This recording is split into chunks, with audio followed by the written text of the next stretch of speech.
Welcome to your two new best friends. She's not my sister. My name is Emma Faye, and my name truly is Emma Faye. It is. It really is. And then this is my mama, Mama Kathy. Mama Kathy, right here. And how old would you say you are? Well, as this podcast is starting, I am 55, and I'm getting ready to be 56. Hence why you were offended by the She Is Not My Sister. I know. So I'm 27, and some of our adventures, for real. And I don't know if they're just being nice to you. No, they're not. I think they're really... Dude, I don't know. But they say, oh, is this your sister? Perfect. Is this your sister? No. And I will say, this was before I cut my hair. So 2 weeks ago, I cut my hair really, really short. And now I have to grow it back out because Emma has informed me I look like a golden girl. So there's this theory all over Instagram and TikTok is that all of our famous celebrities like Jennifer Aniston, they only look so fabulous in their 50s is because they have long like extensions and all that. And if you and plastic surgeons and nutritionists. Yeah, yes. That's true. But I'm just saying, but the Golden Girls were like, they're younger than you. They were 48. Arthur gosh. was 48 in the Golden Girls. I don't understand that. How did that a thing? Because they had the short hair. Because they had the short hair. So, but this is why she is called She's Not My Sister. And I'm always feel like I was saying that at events, especially when we started the pageant journey. The pageant journey right after you won in 2015 is really when that started. And you would always wear the same outfit. We called it my uniform. Your uniform. And you still wear the uniform. I still wear the uniform, but I did start cleaning the uniform. Yes. Because I wore the uniform so frequently. I wore the uniform without washing it that we were at a really large event, huge event actually. And I happened to be standing there in kind of the corner at a hotel watching Emma get ready for her speaking. And I realized that I hadn't washed this dress in probably a really long time. 5 years. And I decided that something smelled like a truck driver. And I decided to smell my pit at that precise moment. And I was lifting up my shirt and I had my nose buried in my pit. Yes. And the president of this company walked up and said, "Hi, are you Emma Faye and Kathy?" As I have my nose buried in my armpit. So yes. I didn't. So I don't think I have worn it since that, to be honest. It ruined you. It ruined it. Yeah. Well, you were like that SNL skit with Mary Margaret. Yeah. Terrible. At the moment. And I also have a free sidekick. We do. I'm thinking we're the only podcast around that has a deaf host. And a service dog. Hank, the hearing dog. Which we're obsessed with. Well, I'm so obsessed. Like, all I do is just stare at him. I like to smell him. He's so cute. Yeah, he's so cute. I have so much love aggression for him. Yes. So, first of all, we have to start with happy crappies. So, this is what I love to do. Okay. And I ask people, what's the happy and the crappy of your week? Got it. And I might know yours, but go ahead. Well, this was a rough week all the way around. So, it took me a minute to come up with a happy. And I'm not even, did I actually come up with a happy? My happy was, oh, you know what? I know what my happy was. I was having a really rough day and you and I did our podcast photo shoot. And we had confetti and we had confetti guns and we had Hank in the middle of it. Balloons. And it was just super, super fun. And it made my day super happy. Because your mood was pretty foul when I walked in. Yeah, the mood was foul. I don't know. This week was weird. Normally I'm pretty happy, but this week I was just kind of crabby. I think we both just got so busy and lost track of lost our fitting. We felt like we couldn't keep up with what was going on. Drinking out of a fire hose this week. It was a dumpster fire. It was a dumpster fire the whole week. Then also the happy part. No, that was my happy. So the crappy part was probably just a few minutes ago. We had a board meeting this morning early. We were trying to get ready for it because, of course, we weren't ready for it. So we were trying to get financials. And, we were going back and forth 100 miles an hour. Well, I was on day 4 of my hair washing, and I looked at my hair, and it was up to my ears, and I really looked like a golden girl, and I knew we were doing this today. So I was like, crap, I got to wash my hair. So I brought all of my stuff to the office, and I washed my hair in the break room. And on Fridays, we work a 4-day 40. So Monday through Thursday is when we work, and nobody's here on Fridays. Hence why we're doing it today.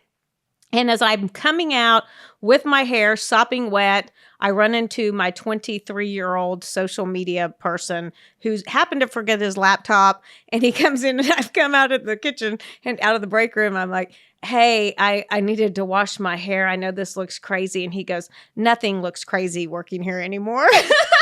So anyway, that was my crappy. You're washing your hair in the sink. Washing my hair in the sink in the break room. How long can you get away without washing your hair? Probably, well, apparently not 4 days. 3 days. If my hair's longer, I can go 4. You stretch it way too far. Yours is like far. Gets into like Nastyville. I know, but that's just part of my hippie side. It's the hippie side that's been killed over the years. But seriously, I can go a week. Just put on a hat. You think you can go a week? You can't go a week. I can go a week, and that's better for your hair. Do you know that? But half of my hair is extensions, so that doesn't count. Doesn't count. I mainly have like a big, several layers of extensions. This is true. So maybe it doesn't count, but I can get away with a lot. So tell us your crappy and happy. My crappy and happy. I'll start with my crappy, and I'll end on a high note. So sorry, I got the reflex working. I know. We'll get some water. Yeah. Okay. So I would say my crappy. I just overbooked myself this week. Terribly. I looked at my schedule and I was like, I don't have room to breathe nearly. You don't have room to get to your next appointment because you overlapped your booking so bad. So I would say I messed up on my calendar pretty bad for today. I have a gender reveal, and I had to completely at the wrong time. And then I have a huge grant due tonight, and I haven't even started. It's due at midnight. But you know what? My best work comes at midnight. You have to admit. This is how I lived. It is. I can't tell you how many times we would be at an event, and she was in college at that time, and we would use my hotspot of my phone. Driving in the car, it would have to be turned on at midnight, and at like 11:15, she'd be writing the paper Submit it at 11:59. It was horrifying. I can't live like that. And well, I did not sleep in that entire college years because I did Miss San Antonio, 30 Days of Silence, speaking. Miss Texas twice. School full-time, honors college. Yep. What else was going on? Young Life. It was rough. I still have a part-time Young Life job. So it's okay. My crappy will be my happy eventually. Yes. By midnight tonight. And then my happy. Oh, I have a really good story. Okay, I want to hear it. Okay. So I've been a part of a church here for about a year. And just kind of, not quite sure. Like, do I want to be 100% in? Because sometimes church is hard. We all got different stories. But so I went for a year, and just a lot was going on in my life. But just recently, just through changes in my own heart, I was like, I really want to be all in. Like 100%, I'm going to join this class, how to study the Bible. And then I also joined the membership class. So just all in. And they have this really cool warehouse, with very industrial kind of looking, with cold concrete floors. And every single week, I forget that poor little Hank is bougie. And Hank does not like the floor to be cold. No, he doesn't. No. He likes his little squishy spots. He likes to be warm. So he's a wonderful service dog. So he puts up with it. He's good with it. But it's just not comfortable for him, So last week, I'm walking into the class, and I see one of the men carrying this massive thing inside. I'm like, this is kind of weird. So I go in, and he's like, hey, we've noticed that Hank is not comfortable, and we've brought him a bed, this massive dog bed. Oh, so sweet. During class. And it was their way of saying, hey, like, we're your people. This is your place. This is Hank's building too. This is you and Hank's church. here's a place for you. And so now we left the bed there because they're going to pull it out for him every time we have a class. Oh, I love that. And that's such a good happy. Your happy was happier than my happy. My happy was really happy. And definitely, like, that was such a win. That is a win. And I'm excited that we can actually share more about our stories. And also, there's some really great just things of faith that have happened and just adventure. But why don't you go ahead and tell about yourself too? Okay, so I'll tell just a quick intro. Yeah, so I feel like people may know me, yes, from social media and everything, and they don't realize like you were there in the uniform. I was there in the uniform, pulling up the caboose. You were holding it up. You were driving me. You were keeping it going. You were the one making things happen. I just got to go up there and speak, and then you would take me off. Are you thinking of something? Yeah. I'm thinking of the one time that we were in your car, and I think it was pretty much an all-time low. We were just going from event to, we're going from event to event. To the point, I mean, there was one time we had like 8 events in one day. The point we never ate. I don't know what that was about, but I had heated up a Mexican food TV dinner, and I was starving. I hadn't eaten all day, and I get in her car with my dinner, and I had somehow lost my fork in between the car and getting into the car with my. I think we were going to Fiesta, and then we had a flight to Dallas. I think we ended up like leaving the car. Oh my gosh, we've had the weirdest stuff. But anyway, I'm in her car, and her car, if you know Emma, is not probably the neatest person ever. In her car, the back of her seat, she lived out of. So there was so much stuff in the back of her car that you couldn't see anything. And so I'm getting there and I'm starving, and I'm like, I have no food. I have no fork. And so I decided all of a sudden, I was like, man, I'm starving. I'm just going to eat these with my 2 fingers. Like rice and beans. I was like scooping it up with my 2 fingers and licking it off. And I ate this entire TV dinner with my fingers. So we get to the vent, and I'm digging through the back of her car, trying to find whatever we needed. And because she's Young Life, she has all kinds of weird crap in there. I always have everything. So why would I clean my car if you find things? Well, she forgot to mention she had a whole box of silverware in her car. After I ate the entire TV dinner with my 2 fingers. I know. I had a whole box of forks and everything. Spoons and knives. But I don't know what made me think of that. That has nothing to do with introducing myself. So, okay, I'm Emma's mom. I'm Kathy Redkin. I'm married to Kurt Redkin. We've been married 33 years. We have 3 kids. We have, a lot of people don't know, we have Casey, who's in, actually she's in Colorado now. She has 2 grandsons. We have James and we have Graham. And then we have Emma Faye, who's sitting right here. And then we have Jesse Bo. Bo Redkin, he owns a vintage shop in San Antonio. He's kind of a long-haired Christian hippie. And he kind of goes to his own drum, and he's just super fun to be around. And then I've had an agency for 32 years, an ad agency and a digital marketing company, and also a print shop for 13 years. And then also Emma and I co-founded Aid the Silent 9 years ago. Yeah, and Aid the Silent we talk about a lot because it's a huge part of our lives. But we started a nonprofit for deaf children in 2015, which I can't believe it's been 9 years. Right. And so much of it actually started in this room. Yeah, it actually did. This was your office, to be honest. This is my office when we were here. So much has happened in the last 9 years. And my name is Emma Faye. And so much of my story comes from a broken place, really. Mm-hmm. And my family advocating for me, and also being one of the only deaf kids in this community growing up. And a part of my story is that it really started to change when I personally became a believer, and I started to follow Jesus and commit my life to him. And that's when things started to really shift. With that confidence in God, those crazy, big dreams that we started dreaming together. And that led into competing in pageants, because that was always a huge dream of mine. And I'm really excited to share some of these stories because people don't realize that you were a huge part of how I ended up in pageants. Yes. Yeah. Yes. Yeah. Because it had been one of my dreams since I was little. 14. Well, really little. Yeah. You were always like a little princess thing. I love Miss America. And Miss America is... You refused to wear pants, so you only wore dresses. Hence why I'm wearing a dress today.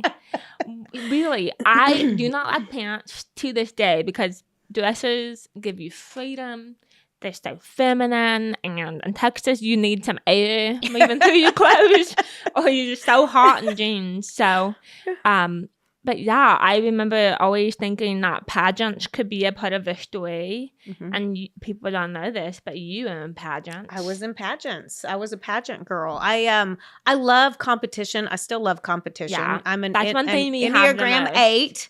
And 8s have to have competition as well as 3s. Yes. You're a 3. So we're wired that way. You're wired, and you're wired to compete, and I'm wired to compete. So, yes. So I always had you watch the Miss America pageant with me, which you loved.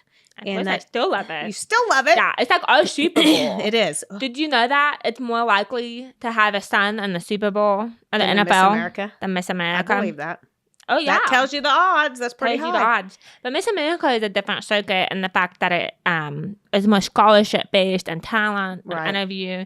But you did modeling and pageants, but people don't realize you really are not a pageant mom. I'm not. A lot of people thought that I was the one that was driving. And granted, you were the reason that because I did help you lead to the pageant, but a lot of people thought I was the one that was really pushing behind the scenes. That was a huge misconception. It was a huge misconception. Yes. And I took a lot of the brunt, but it was a huge misconception that I was the one pushing behind the scenes. Yes. Nobody knew how competitive you really were. I think because of being deaf and quiet for so long and being what they perceived as, for a long time, I feel like people thought I was introverted, but I'm not. No. I love people. I love talking. Like, I can't shut up.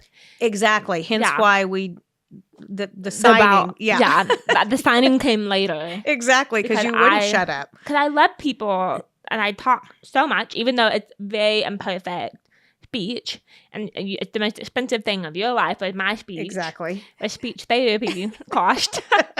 So, but I just, people really did misunderstand that, I think, until I took over as executive director. Yes. In 2019.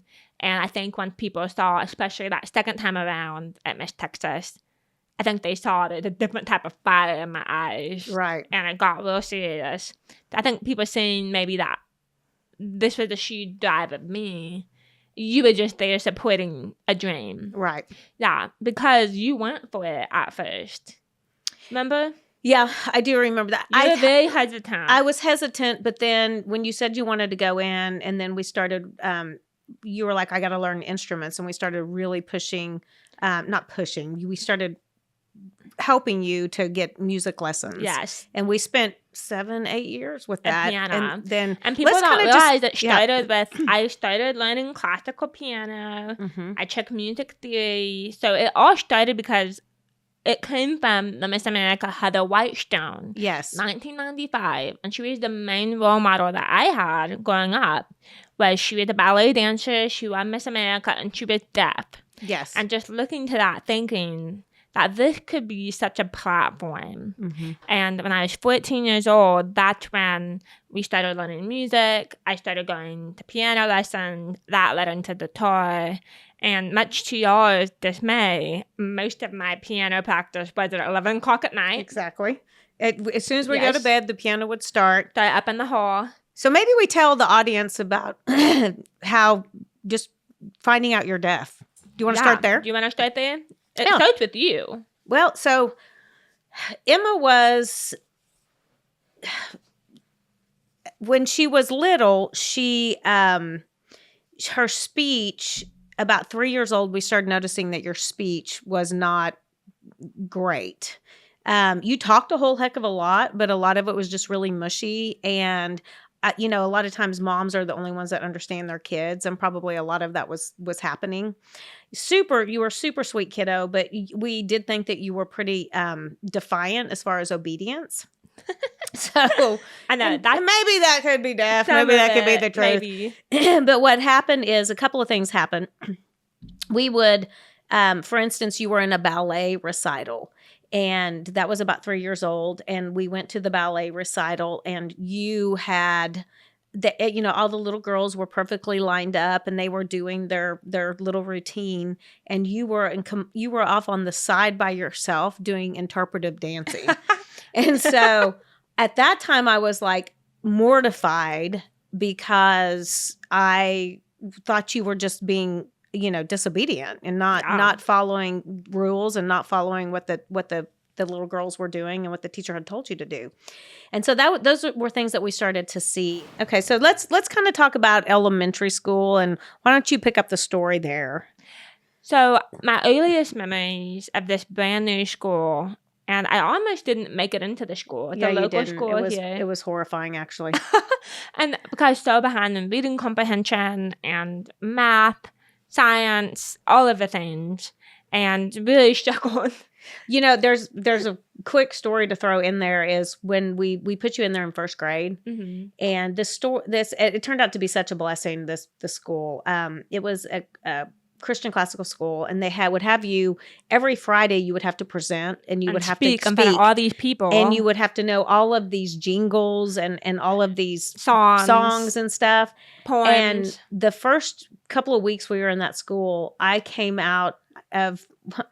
And here's the deal. I'm not a crier. No, I'm not a crier. I'm an 8, and I'm not a crier. But I came out of this assembly bawling that I did not think you could get through this school.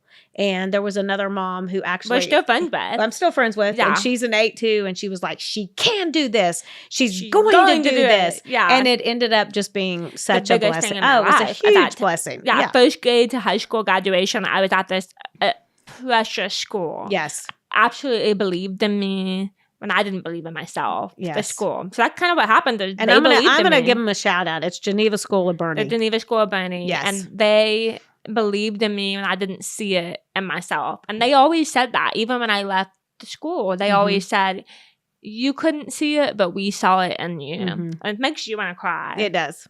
Yeah. So tell about starting elementary school. My earliest memories is on the playground and just longing to be friends and not really sure how to interact with all these new kids and being alone that first year. And then thankfully, I did meet my very best friend. And we're still best friends. Her name's Katie. And in second grade, she's a huge part of my story. She was my note taker in school. And of course, though, when you're a little kid, you don't understand maybe what another little kid's going through. Right. So I remember always just being so exhausted, overwhelmed, because I was taking in all this information, trying to process it, trying to hear. The teacher would turn around and write on the board. I had the FM system, and at that point, you had to switch between channels. You'd have to switch. You had to switch on your hearing aid, actually. Hearing aid. Hold on, we got Hank. Hank, you're welcome to interruption. Oh, we need your love. Let's sit now. Hey, come here. Go down. Oh, sweet angel dog. Oh. Okay, there we go. What a cutie pie. Oh, I love him. So elementary school, we landed on a private classical school, Christian private classical, and they believed in me when I didn't believe in myself. They saw something, even though I was so behind in comprehension, so behind in speech. They believed that was my home. And it ended up being my home until I graduated from that school. Yeah, it did. And honestly, when I first got there, though, it was pretty hard because just trying to navigate that world, trying to understand in class I was just so exhausted with all that information, lip reading, having to go back and forth with classroom discussion to the teacher and missing so much and spend so much time thinking that this is the concept, this is how you understand it. And then you show up for the test and miss huge parts of it. And you always were so good at, is this a hearing problem or is this, you didn't study? So there's always that balance of like, did she not prepare for this, or did she just not hear this? And I felt like that was a really great thing. Hearing loss was never allowed to be the crutch to why I couldn't do something. Yeah. And you always had that tone of, you will conquer, we will do this, and it's not the reason to not do something. It's just going to look different. Absolutely. We're going to adapt it. So it was never allowed to be the reason I couldn't, which is why y'all probably ended up at the hardest school that you could find. We picked the hardest school in our community. One of the hardest schools was to find that. But I remember being on the playground by myself and just longing to be invited and included, and going through a very hard time in 5th grade. And doctors now said that I probably started being majorly depressed when I was about 10 years old because of not being able to hear and a lot of the trauma that was happening just with hearing loss. And I think just feeling socially left out. Even though you had friends, people I don't think realize when kids are bantering and they're talking back and forth and multiple people are talking that you can't follow the conversation. And you couldn't, and you lip read so heavily. I lip read, I use hearing aids, and so a lot of that showing of your personality, that banter and making jokes, and you catch something and you can say something back, and I was just missing all of that.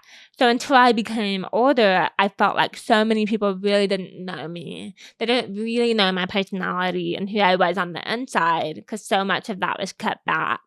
But in 5th grade in particular, I remember all the girls got really into double dutch.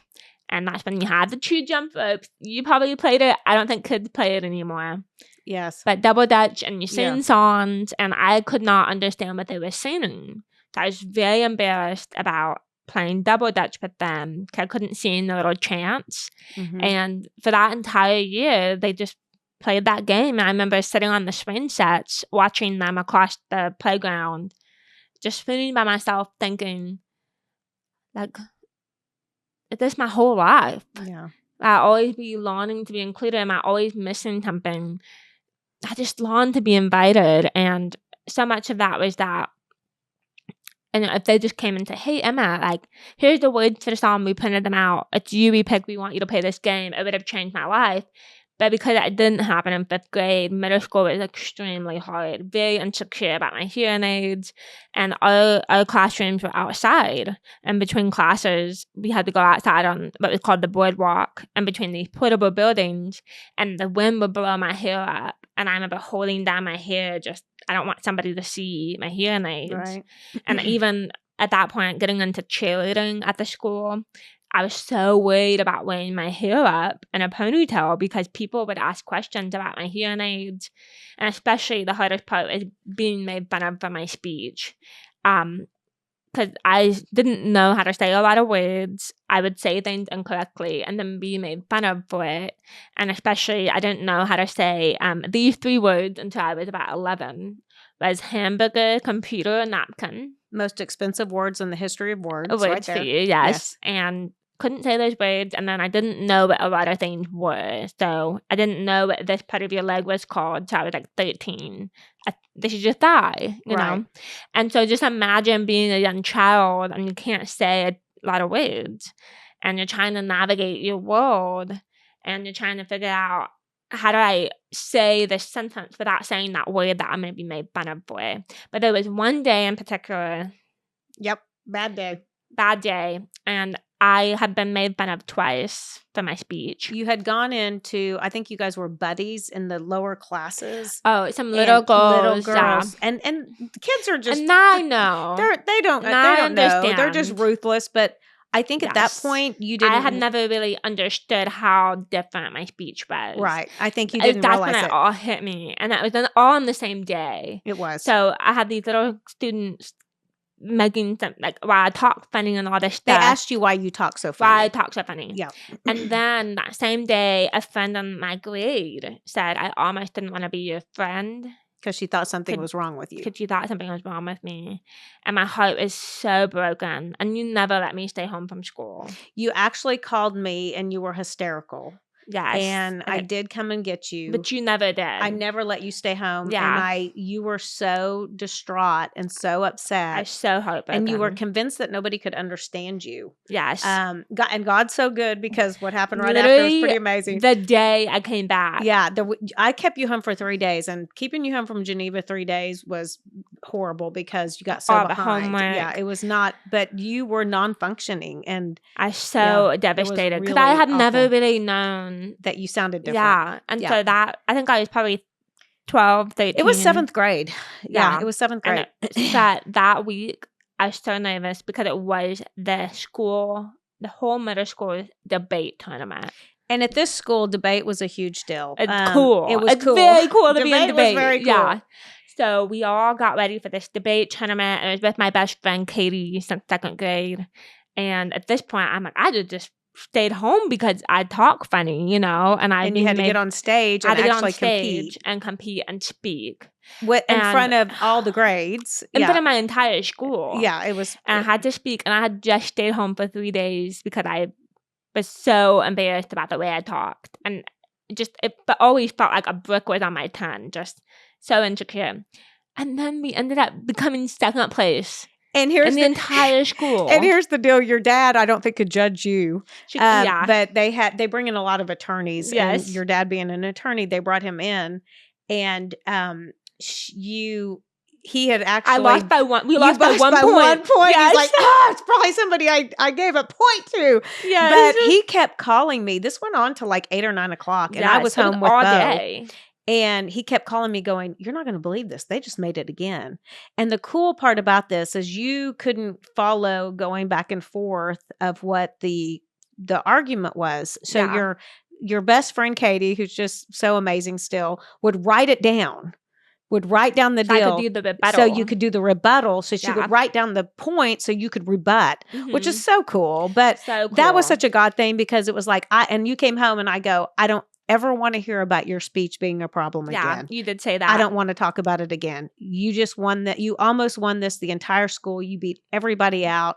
And this is a done. We're done. We're done. Well, I've been reading Exodus about Moses. Yes. And Moses keeps telling God, hey, don't use me. I can't talk. Yeah. Like, my speech is bad.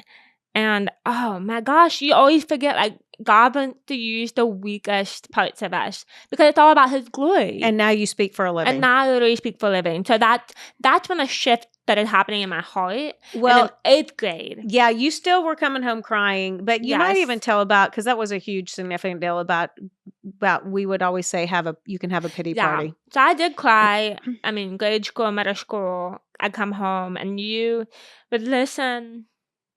Just say, life's not fair, and unfortunately you learn so young. And that's the great thing about having a mother who isn't Enneagram 8 is there was no coddling, there was no emotions. We had no time for that. No time for Never that. time for that. So, no time to be victims. But you would listen. I did listen. And you would say, Emma, I'm so sorry that you've learned life is not fair. And tonight you're allowed to have a pity party. You can feel sorry for yourself tonight. But tomorrow, you're going to pick yourself back up and keep going. And you're going to keep loving these people.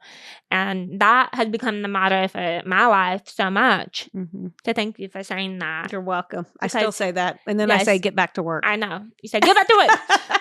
So, but it's pick yourself up and keep loving people. And I love that my story did change when I was 14 because the Lord picked me up and carried me. So I always think about that. So when I was in 8th grade, I just started talking to Katie and other people about Jesus. And you were raised in a Christian home and went to a Christian school. So you were hearing Jesus all the time. It just felt like a disconnect because I'm like, I'm going through such a hard time. I'm being made fun of. Like, if the Lord loves me and all these things, like, why am I deaf? Why am I struggling? Why won't he heal me? Why won't he heal me? Was the biggest question that I had. And, of course, I'm so insecure at this point. Don't know who I am. And ended up going to a summer camp.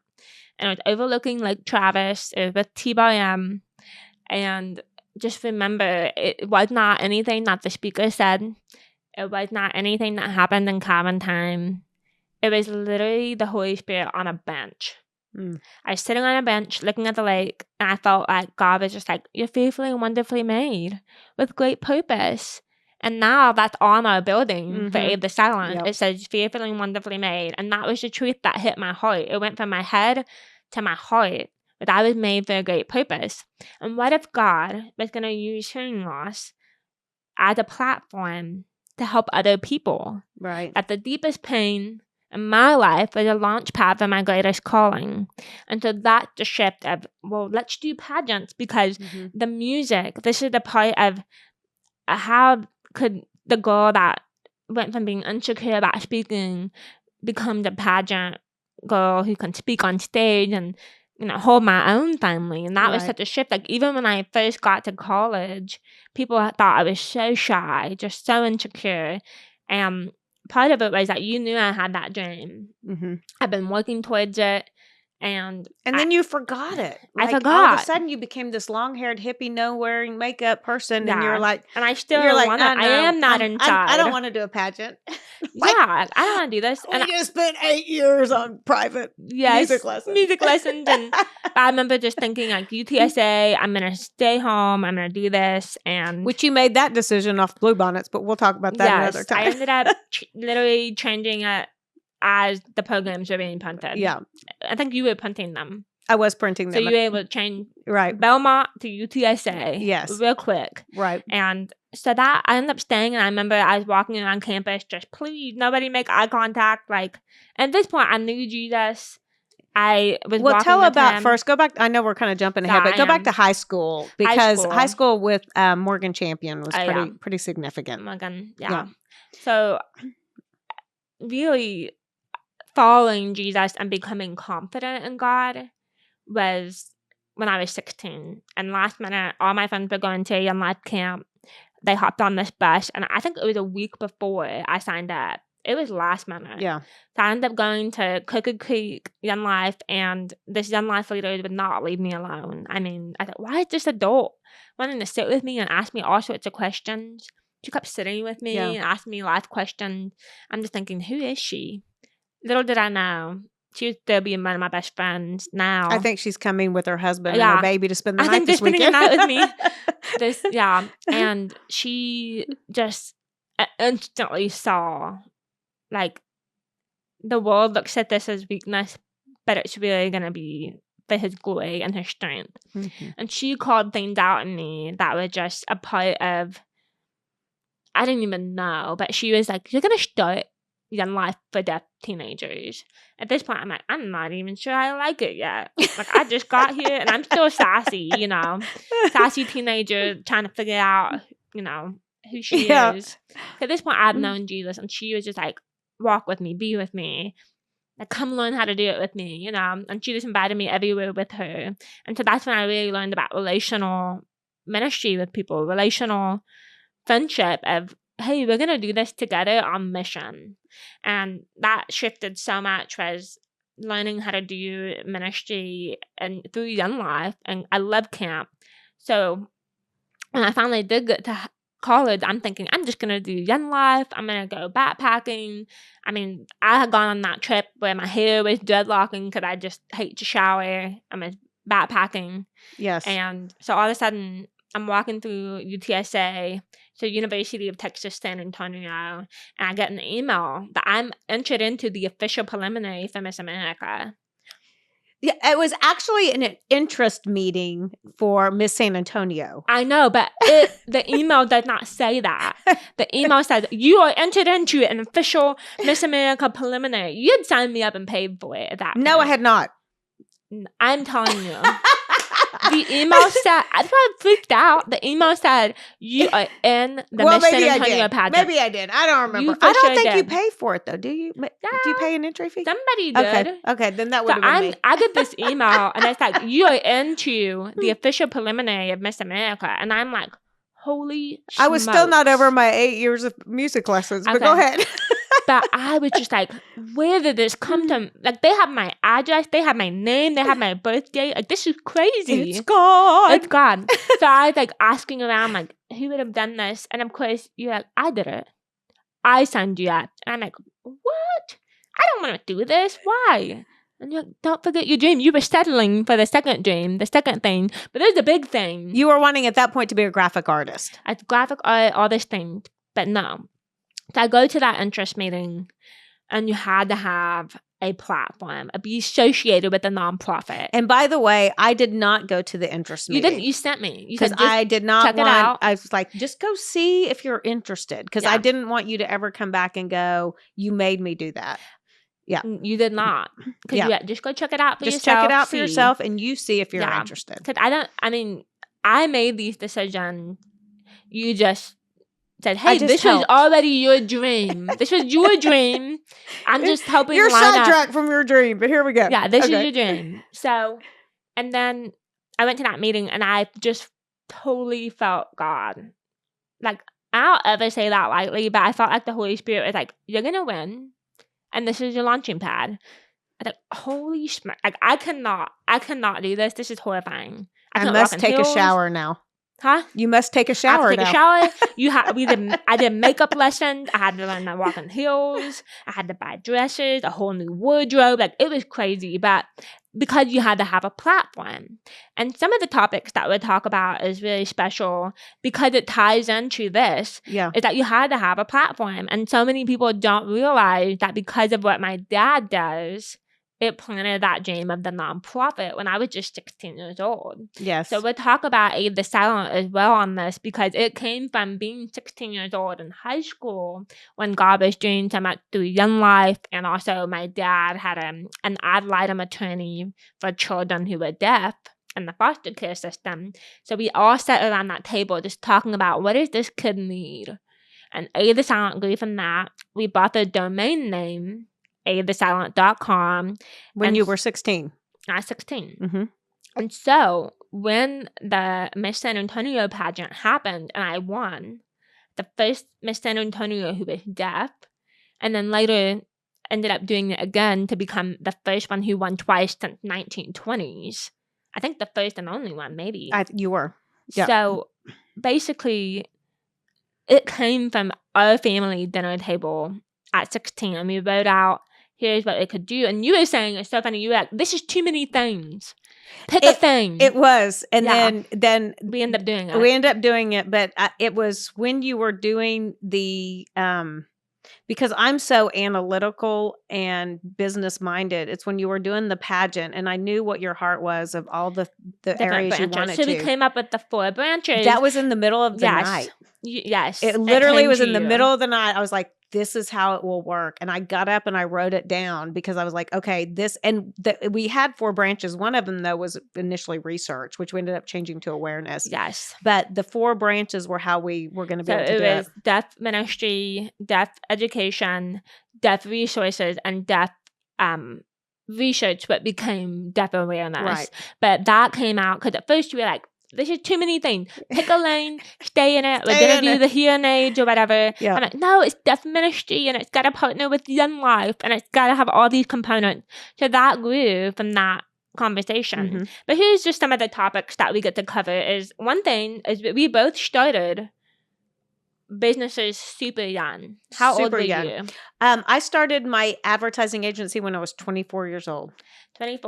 24. I said, I can do this on my own foolishly. But guess what? 32 years later, here it is. We saw how that worked. We saw how that worked out. And then I was just 18 starting Aid the Silent.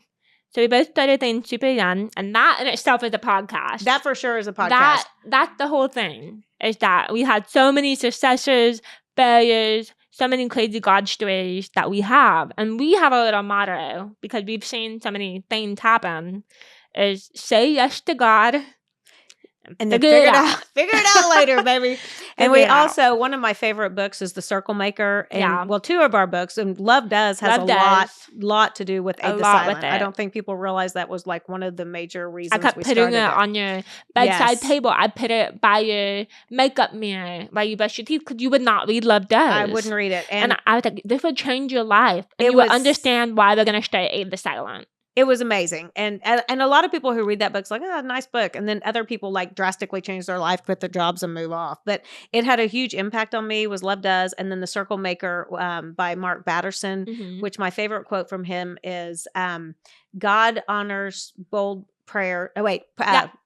God honors bold prayers. Bold honor prayers. God. Sorry, my favorite saying is this, and I can't remember it. Bold prayers honor God. God honors bold prayers. So you gotta pray it, or you won't see it. And we have so many massive God stories that we just got to share with you because they've been pretty amazing. We've had some adventures that I can't even believe we've had these adventures. They've been so hopping on airplanes, waiting for CEOs in the hallways at the Four Seasons in Las Vegas, then hopping on an airplane and flying into San Diego and ambushing the cochlear implant president. Yes. I mean, so many presidents that we ambushed. We literally, to start this thing, we ambushed people and out of nowhere. Yeah. And we've had just we want to bring on some guests that have joined us in this journey too. We have a lot of people that have walked beside us that have made this possible. So that's one of the things.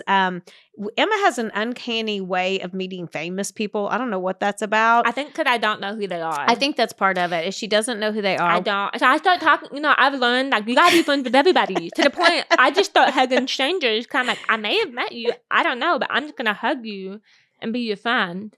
Yeah. And then they're like somebody famous. Like one time I called you. I was like, hey, mama. You were FaceTiming. Yeah, I was FaceTiming you. Mom, today I met this guy. He's missing part of his ear.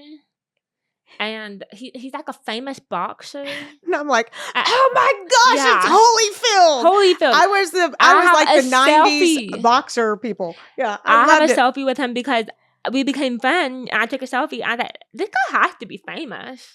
Yeah, it happens all the time. Holyfield. I know the name, but I didn't know who he was. Big Mike from The Blind Side. Yes, all these people. You did Jeff Bridges, Kenny Loggins. We'll have to tell you how Emma has this way of finding whoever's famous in there. It's hilarious, but I think that's the deal. She doesn't know who it is. I don't know who that is. I treat them like everybody else. Yeah. So here's some of the topics we're going to cover on this podcast. She's not my sister. She's not my sister. She's not my sister. Although I look like it. All right. Raising a deaf daughter.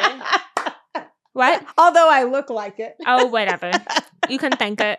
I'll let you think it. When I get my flowing long when hair you get back, your I'm flowing really Jennifer look Aniston like hair. And my chin fixed. Yeah. I know. I will support you on the chin fixing. Okay, thank you.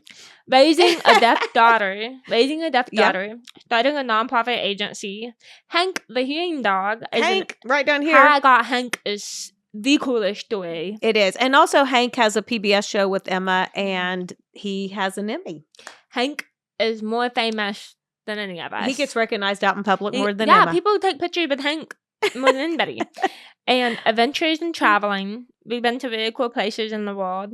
Famous meetups with Jeff Bridges, Kenny Loggins. Who kissed you? Who kissed me? Dang. I died. You didn't know who it was, but once you figured it out, you really died. Oh, and then he's saying Danny's song. That's when I knew, I'm in trouble. He kissed me, and he's 70, but he's still smoking hot. Yeah, still smoking. He's still smoking. Still smoking. Dealing with deafness as a family. Yes. Entrepreneurship, because you've had some failed businesses. I have too. Well, not failed businesses. I've had failed adventures within my business. Pageant life. You were the last time you did it was 4th runner-up in Miss Texas. I will say this. I hate to say this because I'm an 8 and I shouldn't like this, but I do love pageants. I love pageants too. I love the dresses. I'm hoping it's not over for me. I know. I'm hoping it's not because I sure love the dresses. I know. I keep being contacted. I know. And they changed the age limits. I know. That could be a God thing. We'll talk about it. Okay. So we'll see. I don't know yet. We'll see. I don't know. I know. We may just surprise people. Okay. That'd be fun. Starting an advertising agency and a nonprofit at a young age is a topic. Yep. School and college experiences. You grew up. I grew up in a zoo. I grew up in a zoo. Growing up with exotic animals. Yes, we raised chimpanzees in our house. I took jaguars to my 9th grade biology class. We started it when I was 10 years old and we sold it when I was married. So my whole life was an exotic animal. Literally a zoo. It was a zoo.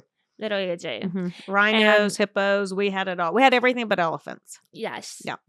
And it was a cool life. And what's so weird is I didn't even know it was not normal. Yeah, I just thought this was how life was. And we had some of the animals here when I was little. You did. We had giraffes and we had llamas and zebu cattle, ostriches. Yeah. But I remember the giraffes picking me up. They did. We would cut off cedar branches and you all would hold it and then the giraffes would physically lift you all up in the air. So I feel like we all love animals except for who? Well, we can't say her real name. The kitty. Oh, yeah, we can say Damn Kitty. We don't love Damn Kitty. That's our cat. Yeah. But the reason her name is Damn Kitty is because every time we see her, we go, oh, there's that damn kitty. Yeah, you can say it. So the cat is 17 years old. She will not die. She won't die. We need her to die too. She's not a sweet kitty. She's the only animal. She's no redeeming qualities. No, if you all look at my mouth, I have this massive scar. She's mean as stink. She's mean as a snake. And she will never die. So, but we love animals other than Kitty. Damn Kitty. We love them. Yeah, we love animals. And then we have a type 3 and type 8 dynamic. Yes. We learned the Enneagram helped us, but it's not an excuse for bad behavior. You're pointing at me. No. No. But I feel like I do have to watch my tone because my tone is intense on all aspects. In your face. Sometimes. My face? Hello. No, but I mean, I think it helped us understand each other. Like me being a 3, I have to have achievements, competition. You being an 8, there's no time for fluff. You being a 3, you don't like to pick up, and me being an 8, I like other than my office. I like my house to be very tidy. Yeah. That could be it. Oh, I think another topic people don't realize is a part of our story is mental health. Yes. It's in our family. I had struggles with it as well. And your brother. And my brother. So we'll be talking about some mental health journeys and also that you have a serious autoimmune. I do. We both have the same autoimmune, and then I added an extra one in. You have bonus. I have a bonus one. Yeah. And really, I want to I do want to talk about that on one of the episodes because I have found that food and chemicals are a huge issue for my So we do want to talk about food because that's a part of both of our stories. If I eat anything that has a certain chemical in it, I'm so sick. And you think I'd listen, but I still go back. She doesn't, and she gets sick all the time. And I go, did you eat gum? Did you eat things with gum? And then she, yes. Yeah. So we talk about that. And then also that my father is a defense attorney. A criminal defense attorney. Criminal defense attorney. And he had some wild stories as well. Wild stories. And you wouldn't think in a small town that would happen. But he handles 5 counties, so there's lots. There's lots. And so we go to your flashcards. I'm going to my flashcard. Hold on. Page 12. Page 12 of my flashcard. I'm getting there. Give me a second. Oh, no. 11. Oh, no. We need to go 11. To 10. How often are we going to do this? I think we're getting close to wrapping this thing up. Weekly? Yeah. Are you high? It took us 3 years to get to this point. Do you think? No. We need to do it weekly. Let's try. Okay, we're going to have to... I don't know about that. We're gonna try bi-monthly, but maybe we'll get to weekly. So we're gonna try this. Okay, we'll try it. Let's try. Give it a whirl. We'll give it a whirl. Okay, so this episode is brought to you by nobody. No one. We have no sponsors. So hopefully we have actually somebody that'll listen to us. Yes. But we will, I have big dreams. I'm like, we need sponsors. We need the whole shebang. We do. We need the whole shebang. How could you not sponsor us with Hank? We should have a pet food sponsor us. Just for Hank. Wait, what's that pet food that makes it fresh? Oh, Farmer's Dog. We need Farmer's Dog. Farmer's Dog. Come on, Farmer's Dog. Bring it for Hank. Do that. Okay. For us to continue doing this, we need you to like us. We do. And we like her people. 3 heart wants you to like us. My 3 heart, my Enneagram 3 of achievement needs you to like us. It does. Subscribe on your favorite platform, Apple, Spotify. YouTube. You can't read my writing. Yep. So we can alert you to new episodes. And we want you to comment. But only if you're going to be nice. Don't be tacky. Don't be rude. Because I will block you so hard. I don't know if you can block on this. That's true. Okay. Can you block on the podcast? I don't know about that. Comment, subscribe, comment, and we may read your comment next time. And ask questions. If you have something you want us to answer, ask some questions. And because I am deaf and hard of hearing, follow She's Not My Sister on YouTube for captioning. Which we haven't made yet, but by the time you hear this, we will have made this. Yes. And we'll have captions on that. So yes, and Spotify now has transcription. Perfect. Perfect. Love it. Perfect. All So, right. we're going to see you next time.